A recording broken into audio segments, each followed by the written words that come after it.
It's been about a year and a half since we showed anything from The Last of Us Part 2. In that time, we've really been kind of like heads down, quiet, because we want to make sure we have the proper time to do this game justice.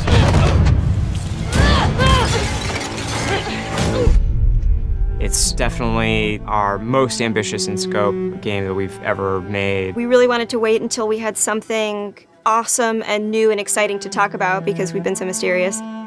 Outbreak Day has always been a way for us to communicate with the fans about The Last of Us. It was like the day the outbreak happened in the fictional world of The Last of Us. And once we had this opportunity to line everything up for Outbreak Day, or in this case, kind of an Outbreak Week, we decided to put out a story trailer with the date of when the game's coming out, and then show the press actual gameplay, let them get hands-on with the game. We're always trying to strike a balance of getting people excited for this game, show them a bit more of a glimpse of the themes this game is about, the cycle of violence, this idea of how far would you go to exact revenge to bring justice to the people you love. And then we also show that Joel is back and you get to see him for the first time. What the hell are you doing here? You think I'd let you do this on your own? So we're coming into that first demo in wintertime where snow covers much of the ground, much of the buildings, all the surrounding areas. We see what's life like 25 years after a pandemic has wiped out most of mankind. We pick up Ellie, who was 14 in the first game, is now 19. She's living in the city, Jackson. Which is where Ellie and Joel have been living for the past 4 years in this sweet settlement. What we come upon is their regular day-to-day life. We're coming in on Ellie and Dina, her best friend, patrolling the outskirts of Jackson, looking for infected to clear out to keep the area safe. Ellie and Dina at this point have been friends for several years, but there's been underlying romance between these two characters. From the demo we put at E3, where you saw this festival and this dance, and these two characters kissed for the first time, this demo takes place the day after. And then over the course of the level, they encounter some truly dangerous things. We wanted just across the board to make the enemies more threatening, to raise the tension that we started establishing with the first game. So that means the infected, even the lowest class, the runners, are more dangerous. Something that was really important to us was empowering all of our characters, right, and making them all equal. Ellie, as we saw in the first game, is incredibly capable, but this is a world where you need to be capable to survive, and we wanted to empower everybody. And the way that reflects in combat is, Dina is way more effective. So when we have Dina going out, while she may seem the less hardened character, she knows how to use a gun, she knows how to stealth, she knows how to kill a clicker as well as Ellie.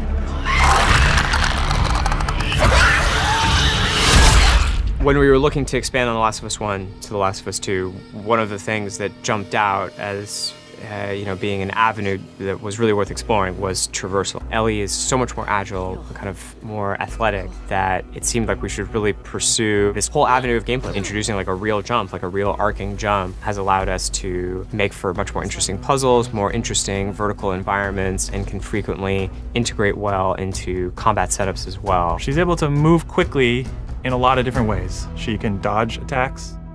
She can squeeze through, we call them squeeze throughs. Oh, looks like I could fit through that. Oh, I can fit through that, that's cool. And that has been such a great integration into the combat loop of like, you're fleeing an enemy, or you're trying to get a flank, you're in stealth, and you just kind of like scooch into a room or behind an object. In The Last of Us, you kind of rely on your weaponry. Like, they're frequently the difference between life and death. They're with you for the entire game. A lot of the gameplay choices that you make are based on how you use them, how you evolve them over time through your upgrades.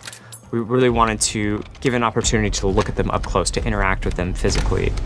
And so the workbench seemed like the ideal place to do that. I think over the course of the level, just talking about the tech for a second of just a snowy environment, we've got all the deforming snow stuff you'd expect, brushing by on horseback a branch and the snow falling and collecting on the horse, like all these things you would expect in a realistic grounded world. We have this weather, the storm kind of kicks up. Over the course of the level, it goes from more of a clear day into a blizzard. It's all just to build this tension of, the mess that they got themselves into. Can they make it safely out? Dina, where are you? Eventually, they end up in this old abandoned library, and it's in this moment where Dina really pokes and wants to get the ball rolling on this flirtation, wants to bring down Ellie's walls. And they kind of reveal to each other how much they like each other. You're infuriating. Have you met you? And then we have a second demo that the press played that's like much later in this story where Ellie started going down this road of revenge. She finds herself in Seattle, pitted against this group that controls the city. Called the WLF. They're kind of a little bit like a militia that has taken over the town, and they have a very zero tolerance policy on people who are not from Seattle, kind of intruding on their space.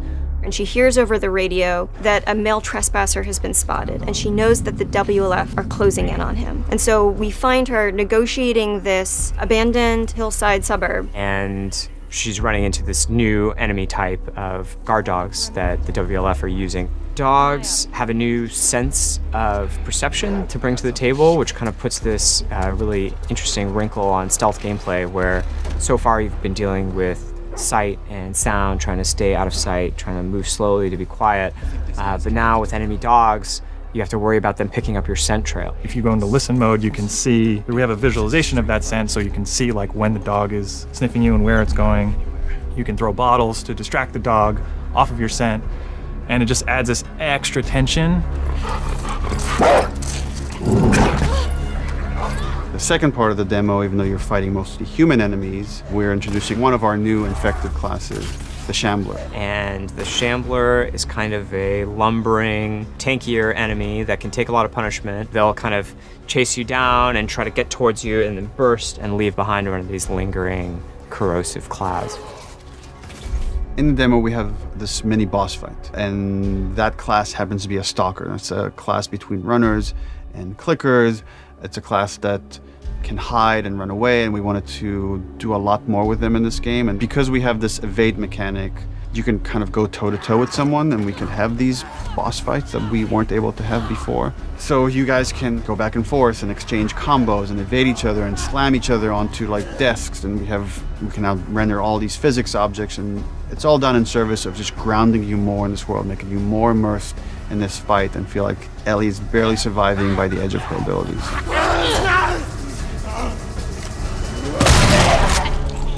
So for The Last of Us 2, we've kind of almost completely overhauled the player upgrade system. For the first time in the game, you're able to learn entirely new crafting recipes just via the upgrade system. These are abilities that make your character feel really different. You are really able to pursue the playstyle of your choice and kind of make the Ellie that you're playing your individual Ellie. We designed the whole experience to be something where it's a balanced stealth experience where you have a lot of tools to escape, you have a lot of tools to evade, you can entirely stealth past everyone. Got something. We'll look into it. And then the other big thing we did to immerse the player is make the human enemies much more threatening. They communicate a lot more between each other. Their AI is much more sophisticated. We rewrote most of the systems for this game. So much of this game is a conversation about the cycle of violence and how do we make violence feel impactful to the player. You can't stop this. Enemies have names. So when you're going around and you shoot someone, you might hear someone yell their buddy's name and they're now upset and agitated, and that changes their behavior. What is it? Someone took him out! We got something. To make a fully realized world, to really honor the impact of this violence, you have to honor every person in it. Nobody's a hero here. The demo is 2 to 3 hours of the game. You're seeing 2 different seasons, 2 different times of the year. It feels like a lot, and it's a tiny fraction of this entire game. And as we get closer to release, we're going to show more and more of the game, but we're going to be very mindful and conscious to not spoil like big things about this game. And I'm just super stoked for people to finally see the whole thing once it's out on February 21st, 2020. PlayStation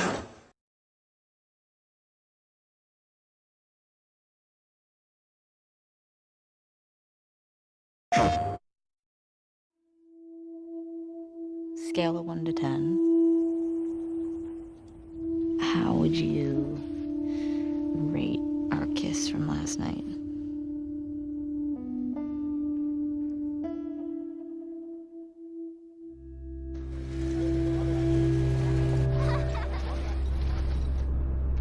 Look who decided to join us. All right. You all know the drill.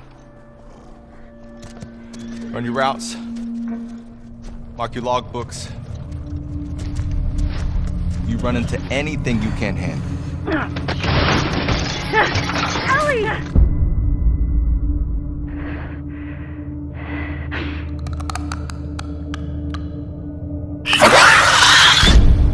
You come back.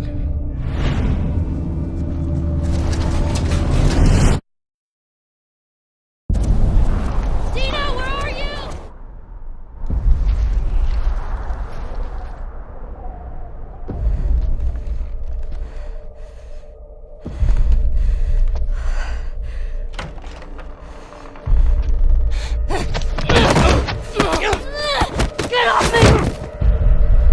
Please stop! No!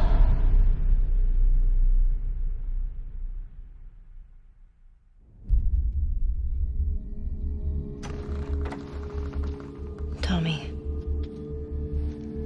I have to finish it. You have no idea what you're walking into. What are you doing? You don't know how large that group is, how armed. I don't care.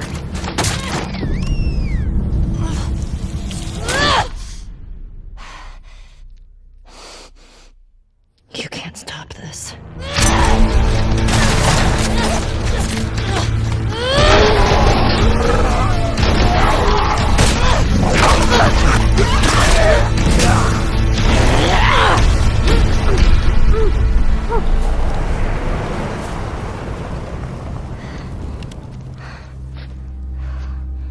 What the hell are you doing here? You think I'd let you do this on your own?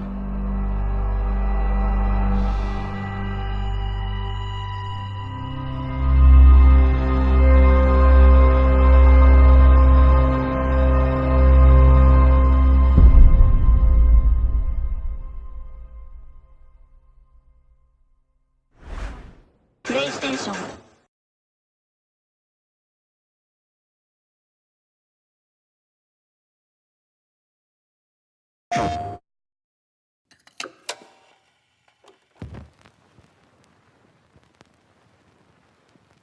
Went out one night to make a little round. I met little Sadie and I shot her down. Went back home, jumped into bed. 44 pistol under my head. I woke up in the morning about 9:30. The hacks and the buggy standing in line. Jensen gamblers standing around. Taking little Sadie to her burial. I began to think we would do that town. I grabbed my hand and I knew I'd run. Made up a plan just a little too slow. They overtook me in Jericho.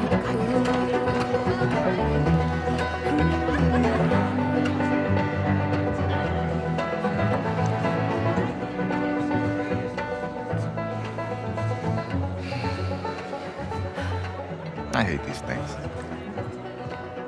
Tell me about it. Your old man really laid into me today. What happened?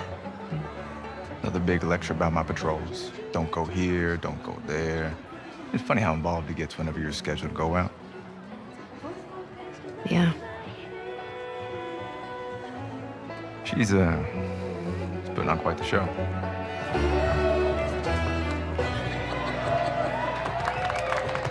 I give you guys 2 weeks until you're back together. Not gonna happen.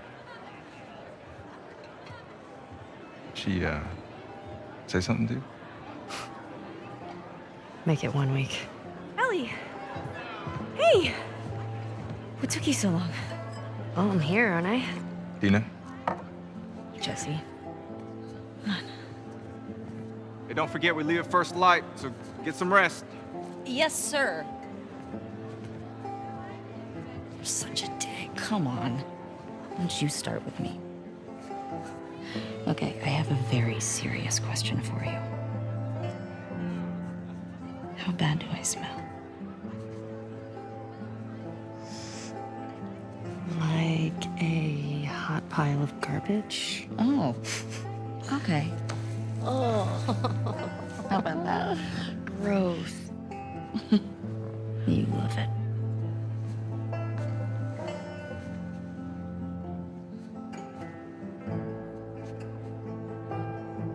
Every guy in this room is staring at you right now.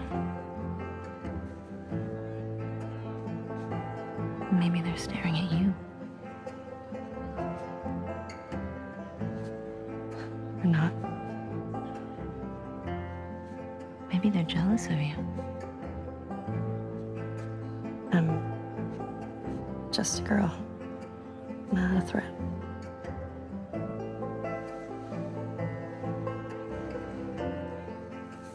Oh, Ellie. I think they should be terrified of you.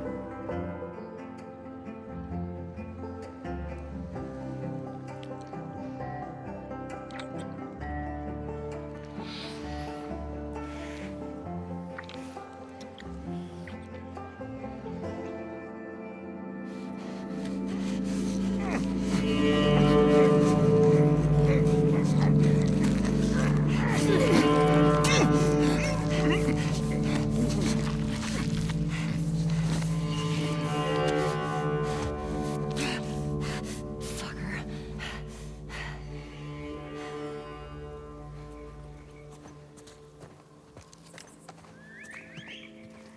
Shit.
They are nested with sin. What is free? Holy shit! No! No!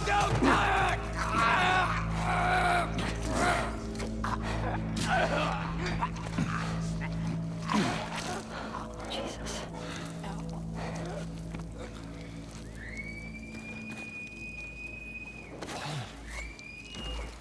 Spread out.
grass! Watch yourself!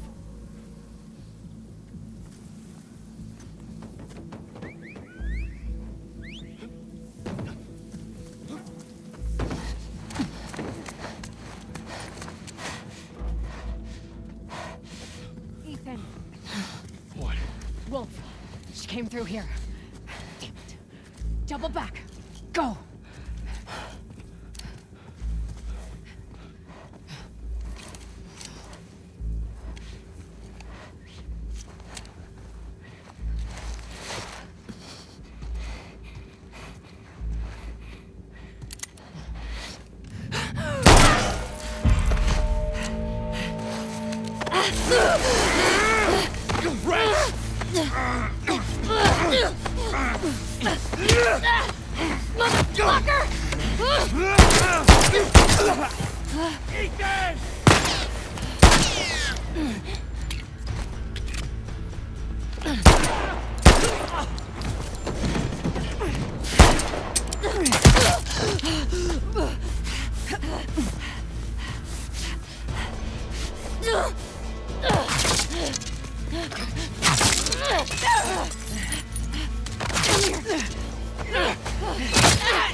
I have eyes!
PlayStation.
They are nested with sin.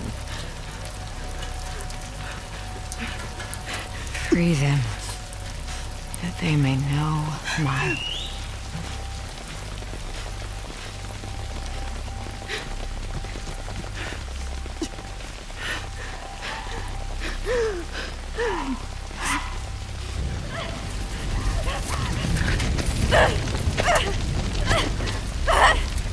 Yara!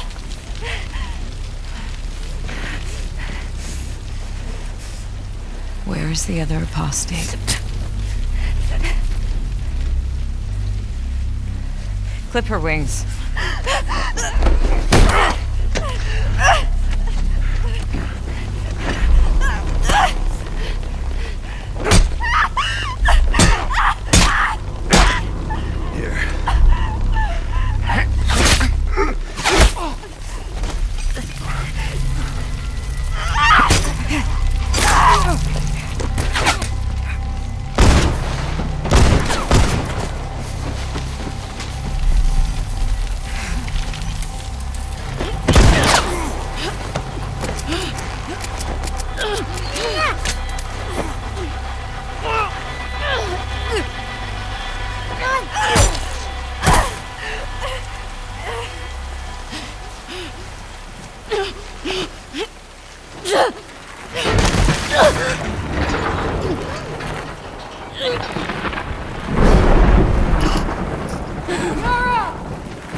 Yara. Demons are coming. Cut her down. She's one of them. Lev.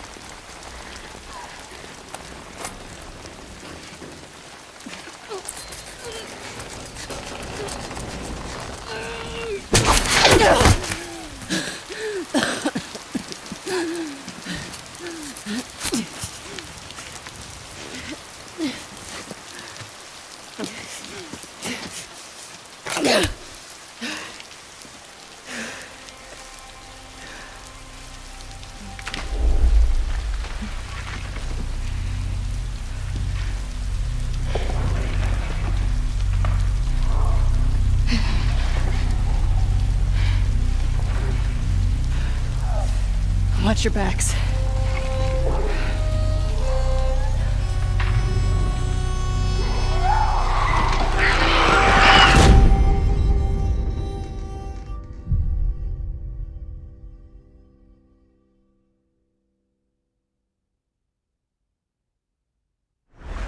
PlayStation